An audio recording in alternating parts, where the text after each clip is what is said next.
ဘယ်သူနဲ့ပဲဖြစ်ဖြစ်ဘယ်အချိန်ပဲဖြစ်ဖြစ်ဘယ်နေရာမှာပဲဖြစ်ဖြစ်ကိုယ့်ဘဝမှာအစဉ်ပြေခြင်းလို့ချင်းအချက်၄ချက်သီးခံနံပါတ်1အစာသီးခံ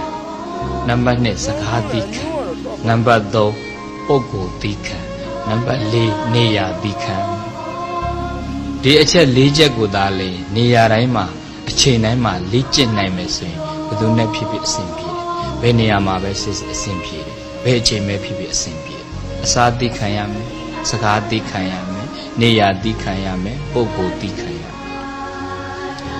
ဘယ်နေရာမှာပဲဖြစ်ဖြစ်အဲ့အစားတောင်ကြောင့်တတ္တဝါတွေအစားသီးမခံနိုင်လို့ဒုက္ခရောက်တယ်